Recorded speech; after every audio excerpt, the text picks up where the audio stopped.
Le stress, l'anxiété, deux mots que l'on entend tous les jours, deux mots que beaucoup de personnes considèrent comme normaux. Il est totalement banal de se dire que c'est une période stressante, je suis quelqu'un d'anxieux, ça va passer. Et à force de les entendre, on finit presque par les accepter comme une fatalité. Mais si je te disais que le stress et l'anxiété ne se contentent pas de te faire passer de mauvaises journées, ils peuvent progressivement voler ta concentration, ton énergie, ta confiance en toi, tes décisions et parfois même des années de ta vie. Le plus inquiétant, c'est que ça ne prévient pas, ça ne fait pas de bruit. Il s'installe doucement. Tu réfléchis un peu plus que d'habitude, tu dors un peu moins bien, tu profites un peu moins de l'instant présent, tu hésites davantage avant d'agir et sans t'en rendre compte, tu commences à vivre davantage dans tes pensées que dans ta vie. Parce que le stress et l'anxiété ne te font pas seulement ressentir de l'inconfort, ils changent ta façon de voir le monde. Ils te font imaginer des problèmes avant qu'ils existent. Ils te font douter de ta capacité. Ils te poussent à éviter certaines situations et petit à petit, tu finis par te définir comme quelqu'un qui est naturellement anxieux. C'est ce qui provoque une forme de banalisation. Mais aujourd'hui, j'aimerais te montrer une chose essentielle. Tu n'es pas condamné à vivre comme ça. Tu peux apprendre à reprendre le contrôle. Tu peux entraîner ton mental à ne plus être dirigé par la peur, l'anticipation ou les scénarios catastrophes. Dans cet épisode, on va comprendre comment le stress et l'anxiété s'installent dans ton quotidien, pourquoi ils ont autant de pouvoir sur toi et surtout, comment arrêter de leur laisser décider de la manière dont tu vis. Parce que la vie est beaucoup trop courte pour la passer prisonnier de ce qui pourrait arriver au lieu de vivre pleinement ce qui est en train d'arriver.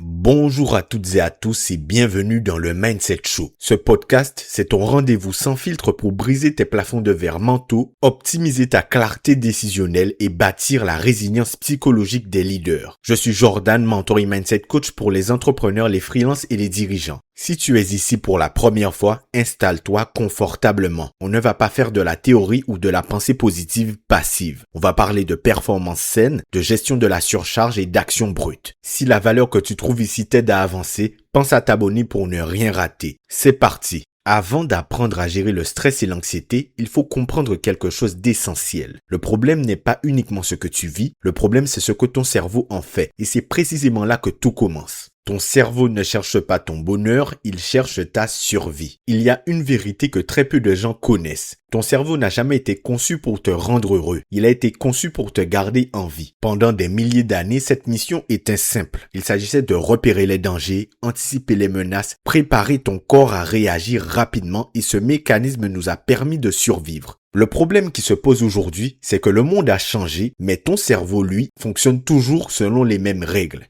Aujourd'hui, il ne fait plus face à un prédateur, il fait face à un entretien d'embauche, à un examen, à une facture, à un message sans réponse, à une prise de parole, à l'incertitude. Et pourtant, il réagit comme si ta survie était en jeu. Ton cœur accélère, tes muscles se contractent, ta respiration devient plus courte et ton esprit commence à imaginer tous les scénarios possibles. Et à partir de cet instant, tu entres dans un état d'alerte. Plus tu écoutes ces scénarios, plus ils te paraissent réels. Tu commences à vivre des problèmes qui n'existent même pas encore. Tu souffres de conversations qui n'ont jamais eu lieu. Tu combats des situations qui ne se produiront peut-être jamais. C'est ça le piège du stress et de l'anxiété. Ils te font quitter le présent, ils t'enferment dans un futur imaginaire et pendant que ton corps est ici, ton esprit, lui, est déjà ailleurs. Et tu sais ce qui est le plus triste dans tout ça? C'est que tu peux passer une journée entière à lutter contre des événements qui n'arriveront peut-être jamais et à la fin de la journée, tu es épuisé. Pas parce que tu as vécu quelque chose de particulièrement difficile, mais parce que ton cerveau t'a fait vivre cette difficulté des dizaines de fois dans ton imagination. Et c'est là qu'il est important de prendre quelque chose en compte. L'esprit humain ne fait pas la différence entre ce que l'on imagine et ce qu'il se produit réellement. Nous vivons donc les situations avec la même intensité émotionnelle qu'elles se soient réellement produites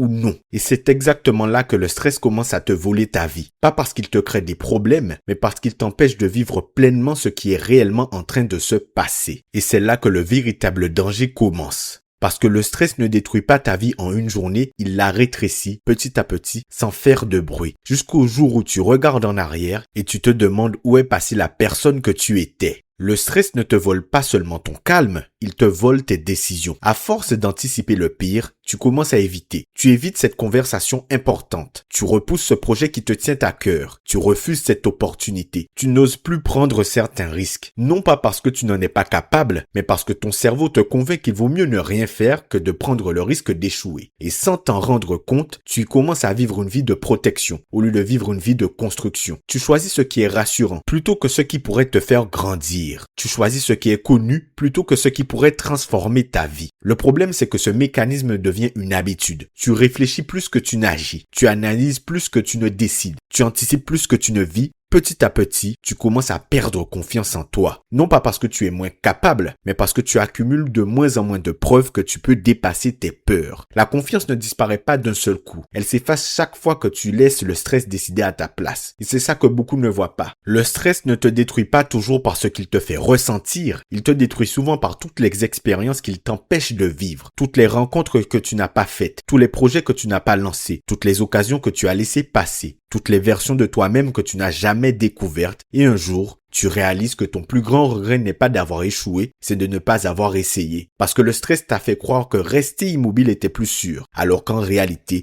c'est souvent l'immobilité qui te coûte plus cher. Le stress te promet de te protéger, mais lorsqu'il prend le contrôle de ta vie, il finit par t'empêcher de vivre. La bonne nouvelle, c'est que ce mécanisme n'est pas une fatalité, et c'est exactement ce que nous allons voir maintenant. Comment reprendre le contrôle de ton mental avant que ton mental ne reprenne le contrôle de toi? Ton cerveau peut apprendre. De la même manière qu'il a appris à réagir avec le stress, il peut apprendre à réagir avec davantage de calme. Mais pour ça, il faut arrêter de vouloir contrôler tout ce qui peut t'arriver et commencer à contrôler la seule chose qui t'appartient vraiment, toi. Le stress ne disparaîtra jamais complètement. Et ce n'est pas l'objectif, parce que le stress est une émotion, et une émotion, ce n'est pas ton ennemi. Le véritable problème commence lorsque cette émotion devient ton pilote. Un mental de conquérant ne cherche pas à ne plus ressentir de stress, il apprend à avancer malgré lui. Il comprend que le courage n'est pas l'absence de peur, le courage c'est décider que sa mission est plus importante que sa peur. Alors comment reprendre le contrôle? La première étape est super simple. Quand ton cerveau commence à imaginer le pire, arrête-toi et pose-toi cette question. Est-ce que ce problème est réel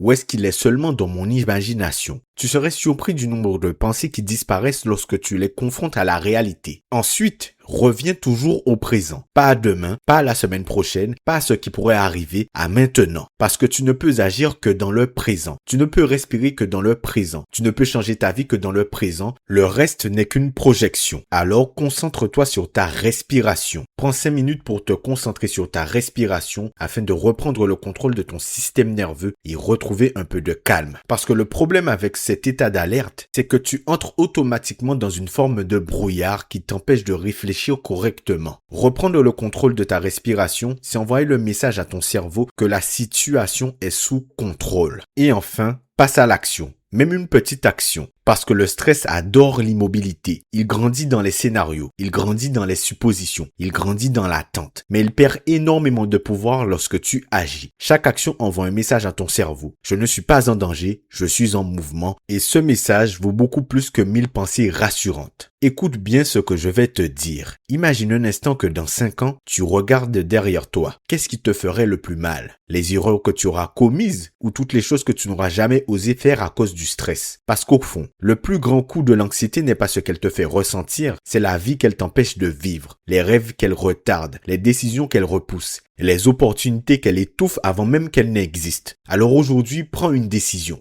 Ne cherche plus à attendre le jour où tu n'auras plus peur. Ce jour n'arrivera peut-être jamais. Décide simplement que la peur ne prendra plus la décision à ta place. Parce qu'à partir du moment où tu avances malgré le stress cesse progressivement d'avoir le pouvoir qu'il avait sur toi. Et c'est là que tu redeviens libre. Le stress et l'anxiété font partie de la vie, mais ils ne sont pas obligés de diriger la tienne. Tu ne contrôles pas toujours ce que tu ressens. En revanche, tu peux toujours choisir ce que tu fais ensuite et c'est ce choix répété chaque jour qui construit un mental fort. Cet épisode est maintenant terminé. Si ce que je t'ai partagé aujourd'hui résonne avec ta situation actuelle, ne fais pas l'erreur de simplement passer au podcast suivant. L'écoute passive ne changera rien à ta surcharge. Si tu as l'impression d'avoir la tête sous l'eau et que tu sens que tu frôles ton point de rupture mentale, j'ai ouvert cette semaine quelques créneaux exclusifs dans mon agenda pour un diagnostic mindset de 30 minutes 100% offert. On va se poser au calme au téléphone, toi et moi. On va analyser précisément où ton système dysfonctionne, où ton énergie l'énergie s'évapore et tu repartiras avec un plan d'action clair pour reprendre les commandes. Le lien est directement disponible dans la description de cet épisode. Clique, réserve ton créneau avant qu'il ne soit pris et on se parle cette semaine. Prends soin de ta clarté. C'était Jordan pour vous servir. On se dit à très vite pour le prochain épisode.